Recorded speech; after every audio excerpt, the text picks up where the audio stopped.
This is Healthcare Now Radio's Trending Now. I'm your host, Jared Johnson. Join me and my guests as we discuss the latest topics that are in the news or getting social media traction in the universe of healthcare and health IT. It's a fast-paced 30 minutes, so sit back and listen as we kick off the show with what's on trend now. Today, I'm speaking with Joe Seed, the COO at LogicSource. Joe, welcome to Trending Now. Thanks, Jared. Thanks for having me. We're happy to be here. Joe, let's help our listeners get to know you a little bit better. What would you like them to know about you and your background?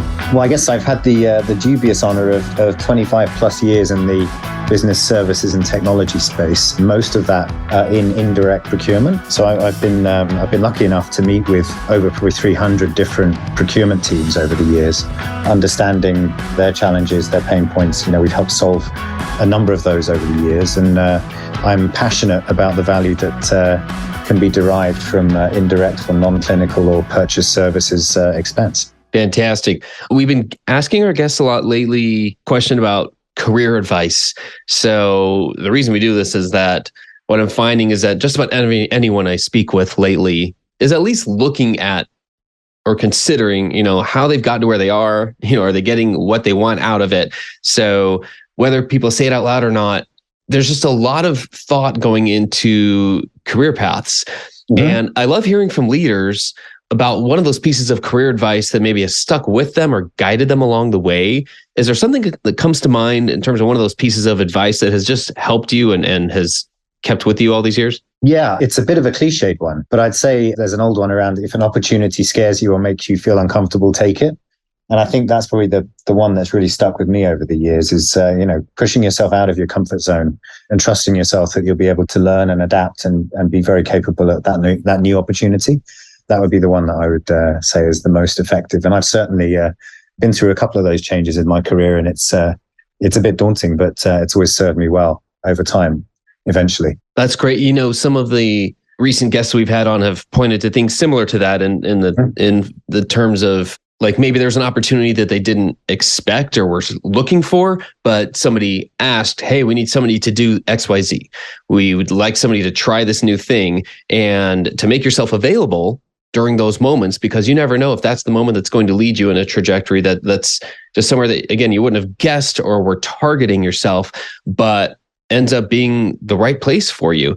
And so it's along those similar lines in terms of just like making yourself prepared and not just being satisfied with the exact thing you're doing right now, or recognizing like new opportunities can come in the future. That's what it sounds like you're saying. Yeah, that's right. I think those opportunities that scare you or make you feel uncomfortable are exciting, but you've got to put yourself out there and sort of work hard outside the boss's office a bit, if you like, to be in the right place at the right time to be presented with them. So putting yourself out there is important too. Yeah, I so agree, and I've seen it myself. I've seen it with a lot of colleagues in the fact of, we probably didn't grow up thinking in this field, even if somebody thought, hey, healthcare is interesting, they probably didn't grow up thinking they were going to be doing the thing that they're doing right now.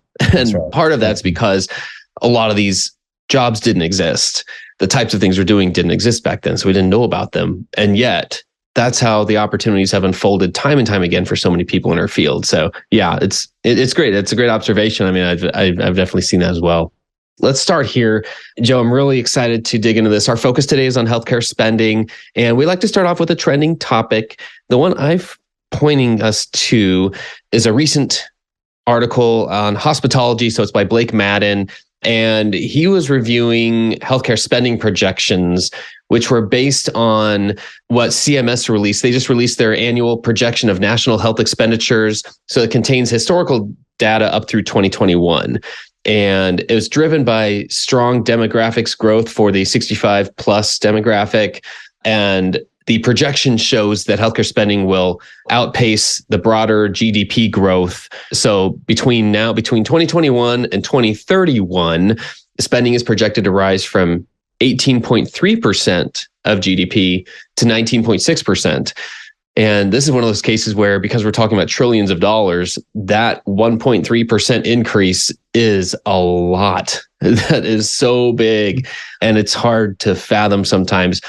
So overall, the trend it's discussing is this rise in healthcare spending during the next decade, especially compared to other areas of the economy. maybe this is a good starting point for us, because just having this in the news again is apropos, I think, for what we'll be discussing today. But what did you think of that article or that report, and why costs continue to go up compared to other areas of the economy? Yeah, I think, it's very relevant. I mean, obviously, we are in conversations with healthcare CFOs and supply chain leaders every week, and they definitely echo the sentiments of the article.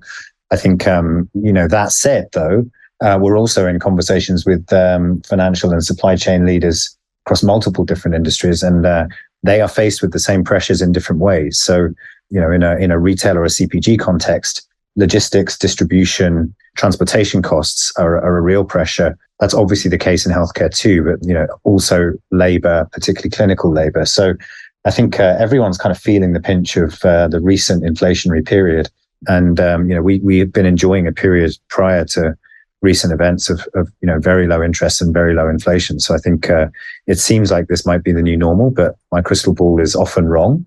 But I do think, the main point I'd make is, while multiple different industries are feeling the same pinch, other industries that we work with are more mature, more aware, more educated of how to offset those cost increases through cost reduction initiatives on their spend areas. That obviously the area that we focus in most being non-clinical purchase services expenses, that's just not an area that we have been seeing in healthcare that folks have been paying attention to or have put wood against. I think there is a growing realization that that's an area that, typically represents about 20% of a system's annual revenue. So is a significant area of expenditure with usually some very, very rich savings opportunities buried within it. But it requires expertise, manpower, technology, data to go after, and building that can be a bit daunting. And I think other industries, started down that road potentially earlier than healthcare, and are seeing the results. And for me, I think, in the conversations we're having, it's a big opportunity for healthcare as well to start offsetting some of these cost increases that, obviously outpacing revenue growth opportunities and compressing operating margin as a result. Yeah, I see the wisdom of approaching it that way, because when we see these big numbers, the macro numbers, if you will, compared to the GDP, for instance, what was shared in this report, a lot of times it's hard to relate that to, well, where do we fit in? Where does our organization fit in? Is our spending, even if it is above or below that projected line, what does that mean for us? And so I think the implications and the action items that are needed as a result of it, the insights that come out of studying something like this, they're useful, and yet it never paints the full picture and the context of where any individual organization is. And so being able to understand the relationship between the overall, the macro level of spending and where that's projected to go versus, hey, us in our organizational, here are the pressures we're facing. It's helpful, again, just to set context, but it doesn't give us the full picture. And so it's one of those things where the numbers are so big, sometimes it's hard to relate, but it's important to know where things are anticipated to go, because then we have a better idea of how to plan and how to prepare. So I love that. Well, let's set up the rest of our conversation here. As we discuss the need to address spending, we're going to talk about clinical versus non-clinical spending. You've mentioned it already. Can you clarify what kinds of expenses are included in each of those types of spending? Yeah, for sure. I think, we talk about non-clinical and purchase services expenses, and it's broad. We divide the world up into a number of different, if you like, kind of level one or super categories and subcategories that live under those. And the areas that we focus on are across all things marketing. So agency, media, print, anything related to that, all things IT and technology. So that would be hardware, software, services, telecom, IT, consulting, labor, etc. We also have a category that we grouped together into corporate services, which is HR, finance, legal, labor spending areas. Distribution, logistics, and packaging is another big one for us. So those are some of the areas. And then obviously facilities and construction, the CapEx and the OpEx categories. So the build and the maintain and supply items are also a big area of focus for us. So across those broad areas, there's a significant amount of spending, and usually in the data that we've got across a few different industries, and we're seeing the same in healthcare now, you add all of that up in the corporate budgets for each of those business units, you're looking at spending in and around kind of 18 to 20% of a system's revenue is basically what those make up. I see. So, okay, so that's helpful to know because I think sometimes people can, if they're not familiar with how that lines up, when there's a lot of equipment and services and and supplies, I guess, that maybe right off the bat, at least me, when I worked in a hospital, I may have had to think for a moment of like, wait, which category does some of those things fit in? So I appreciate, it's kind of starting at the beginning here, but it's helpful to set up the rest of this discussion, because where I'd really like to dig in here with you for a moment is kind of how we got to where we are. So historically, why health systems have addressed clinical and non-clinical spending in different ways. What's your take on that? It's an interesting landscape to come into and learn about, over the last year or so that we've been working in the healthcare space. And, what I'd say is I think there's a prevalence of GPO activity in healthcare. Now, obviously that exists in other industries as well. But I think the approach or kind of experience that we've had in conversations has been, I don't need to look at non-clinical or purchase services expense because that goes through my GPO. When we kind of penetrate that a little further and look at, well, how much of the category spend in the areas that I just mentioned can actually be put through a GPO, it's actually a small percentage, 25% or less in some instances of the total universe of spend. And, often buying actually isn't, even if a GPO is set up, purchases aren't being routed through them, or they're not being routed through at the right price. So I think there's opportunity even in that 25%. But largely, I think it's awareness because of the fact that people think that, hey, it's if it's with a GPO, I've got it covered, when 75% of this savings opportunity is left unmanaged and kind of unsourced and procured because of that. And I think that's probably the one big aha moment that we've had coming into the healthcare industry is that kind of GPO focus and a lack of awareness of kind of all the other spend that could be channeled and drive savings through a dedicated non-clinical sourcing function. Oh, I see. So that's one of the things that you've just seen kind of across the board and in general, that's common to just make that assumption of what's included or what's available from a GPO agreement.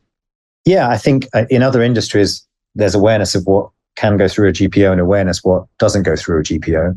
And they're used as a tool in the toolbox to get at the overall picture. And I just think in healthcare, the rest of the overall picture outside of that spend hasn't yet been penetrated. And, it takes manpower and resources and data and technology, like I mentioned. And I think folks haven't yet kind of started actioning on that in the way that they have in other industries, which are more mature in kind of taking that journey. Yeah, that's helpful to understand how it happens in other industries. So thanks for sharing that. If you're just now tuning in, I'm Jared Johnson, and you're listening to Trending Now on Healthcare Now Radio. I'm speaking with Joe Seed, COO at LogicSource. Let's get right back into this. Joe, when we're talking about how a health system negotiates the spending, I'm really curious. I know you have some insights here as far as how they negotiate non-clinical spending. That can be a fruitful opportunity for negotiation, and that negotiation can improve your profitability. It's kind of a sequence of events, it feels like. Let's set the stage here. Like, what are some of those trends in profitability that you're seeing among health systems in this area? Oh, I think downwards based on the rising operating costs. So I think, without exception, everyone that we've been talking to has operating margin pressure. Costs are going up, revenue isn't increasing quickly enough to keep pace, and therefore profitability is reducing. So I think the point here is, where else can I look to take cost out? That drives at this sort of fruitful opportunity that you mentioned in terms of negotiating these non-clinical or these purchase services expenses and CapEx items. Has it accelerated or slowed down since the peak pandemic portion of 2020, 2021? How has it been like in the compared to that, or has there been a big trend of that of seeing it go downward? Yeah, I think since really since the beginning of this year, we've certainly been seeing costs for some of the commodities, labor, transportation, they're coming down. So I think, there's, number one, there's opportunity therefore to go capitalize on that if folks haven't already. But number two, I think, that still isn't pre-2020 levels. So the cost didn't come all the way back down. There's still significant variability and fluctuation across commodities, labor, and distribution costs. So it's down relative to a year ago, but not the picture is still not rosy. And, there are plenty of areas that are still steadily increasing across some of the key commodities you would expect to look at in terms of fuel and, materials for construction, things of that nature. Gotcha. Okay. Well, so how much are health systems really paying for non-clinical purchases? And is that similar or different from other non-healthcare industries? Yeah, it's I think this is the core of the question, isn't it? So we see in healthcare extremely capable, well-run machines in terms of folks focusing on the clinical expense, much less resource focus on the non-clinical expense. And that tends to be procured by the business units themselves. So, the marketing function is buying its own marketing media, ad spend, marketing technology, things of that nature. IT, the same with hardware, software services. The facilities teams are buying their own maintenance contracts and supplies and construction materials, etc. The fact is that it's those same teams also have to do their day jobs of deciding what to market, or which technology systems are required, or how and where to build and maintain locations. So it tends to be the corner of people's desks in terms of the actual buying and negotiating with suppliers, rather than a specific, dedicated expert function with technology and data to support it. And therefore, we have seen in the early phases of our engagements so far, consistently across the board, a big opportunity to drive costs down in those spend areas. Much more so potentially perhaps than some other industries where procurement teams have been established, have been doing their work for a while, and have taken those first steps to drive down costs. The opportunity in healthcare seems to be larger so far, and we are newer into this marketplace. But because of that lack of focus or awareness on the level of expense that's out there, we're seeing very fruitful, as you say, savings opportunities on the spend in those areas relative to other industries. So if a health system recognizes the importance of this, it sounds like that's one of the major steps here, is that there's just a level of awareness that people need to have to start recognizing some of those savings. Yeah, I was actually in a conversation yesterday with the CFO and the head of supply chain for a major healthcare system, and I think the month before we had the meeting, had decided to start an initiative around non-clinical expense reduction. But that was the first time they'd had a chance to look at it. And they were still very much in kind of research and education mode. So I do think awareness of, hey, this spend is out there. It's a target-rich environment because it hasn't really been addressed at this point.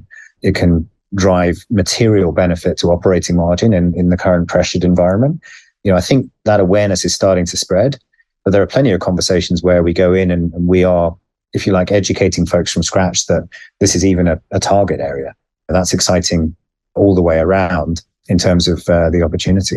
Oh, right. Yeah. I bet. And I imagine once that awareness happens, that can spread quickly, and the understanding of the benefits here. That's right.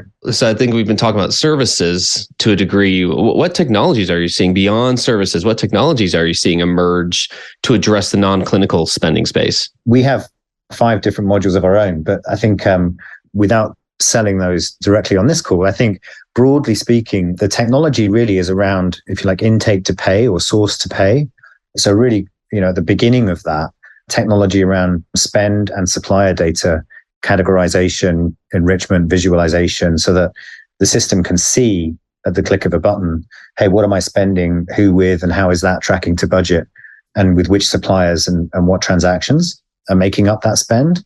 That's actually a pretty difficult question for many health systems to answer without this type of data visualization technology, much less being able to enrich that information with external data around things like supplier diversity or broader ESG information to understand how the system's tracking to corporate responsibility targets. So, that's one big area that is critical to this in terms of, actually having data upon which to build a baseline and start planning out an initiative in the first place that, is a passion area for us for sure.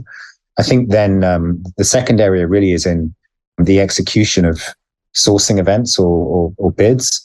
Often, if that happens at all, it's very manual with Excel spreadsheets and emails, and consolidating kind of everything in one place with a system to manage that is critical. And then a fast follow on from that is the linkage with the finance organization and the tracking and financial forecasting and reporting of those savings. So the business understands, how and when the value from these events is going to matriculate to the P&L. And then the fourth big area is contracts management. So again, does the organization understand today, which contracts do I have with which suppliers in these areas? When are they coming up for renewal? What are my payment terms? Where are the risk points in those contracts? Do I have auto renewals out there? Do I have termination rights appropriately defined within each of them? And is there granularity on what I'm paying for? All of those questions, important, but often not ones that the system can readily answer. And that's a big area where technology can help for sure. And then I think underpinning all of that, really the purchasing process itself. So how do I raise a requisition, pass a purchase order to a supplier, have them agree to that and invoice against it in a predictable way for my accounts payable team to then receive an invoice, know what it is, and have it pre-coded and route quickly to the appropriate business approver. All of that kind of procure to pay life cycle or intake to pay life cycle is another key area that there's more presence around that because of ERP systems having some of that capability, but it can be pretty patchy in terms of coverage around the spend areas that we're talking about. Oh, I love it. Okay, so I wrote down productivity and process improvement, as well as financial visibility as some of the benefits you just mentioned there to implementing these types of technologies that can help here. Are there other benefits that come to mind, or like, was that accurate? Like, we talk about productivity and process improvement. Yeah, I think hard dollar savings as well. I think, having this technology enables you to see spend and control it essentially, and action opportunities within that spend to drive costs down. So I do think there's a measurable cost impact of this kind of technology that, being able to run more sourcing events with more visibility into more spend to make sure you catch everything, and are negotiating with, a supplier on its full book of business with you versus a portion of it because you didn't have the data and the visibility into what everyone was spending with that supplier. That is a meaningful outcome that drives tangible P&L value, over and above not having the technology. And I think the contracts piece is pretty critical as well in terms of, something as simple as working capital, but, often payment terms in these areas are not 90 days, let's say, as a standard. It's very often 30 or in some cases less than that. So just pure cost of capital improvement around, getting all of that data digitized, seeing, where am I paying too quickly versus a payment terms initiative where I could move that all to longer payment terms and therefore kind of better capital. Those are things that this kind of technology will bring visibility to so that it can be actioned by procurement teams in this space. Very nice. Well, we've covered a lot here, but I want to give you a chance to share anything else you'd like our listeners to know that we haven't already discussed. The overriding important point about embarking on a non-clinical rather, spend or a procurement services initiative is sponsorship. These things come with a level of change management required. That means that, you can have all the data in the world, but if you can't implement that with your business units to drive participation in a program like this from the top down, usually CFO sponsored, is critical, then it will only be partially successful. And I think, a top down sponsorship of a program like this with appropriate then corresponding top down from department leadership with their teams across these spend areas is really critical to make these things come to life, so that there's good buy-in, there's good organizational understanding of why and what's going to happen next with the initiative to make it successful. So I would underline the importance of that beyond the pure opportunity and the capabilities needed to get at it. Awesome.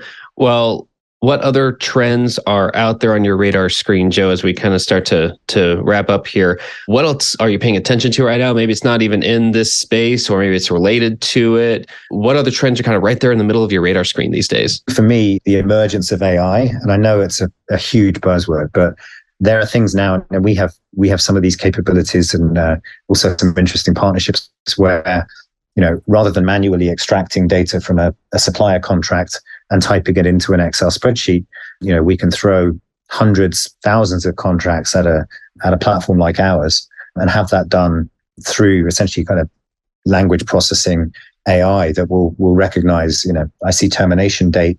I know that's a termination date. I'm going to grab it and I'm going to put it in this piece of the data architecture. That AI enablement of what would be manual tasks is rapidly accelerating time to value. On the flip side, around some of the data visualization that I mentioned, taking huge volumes of data from ERP, expense, PCOD systems and suppliers, and again using logic and AI to categorize that into its respective sourcing areas for people to action.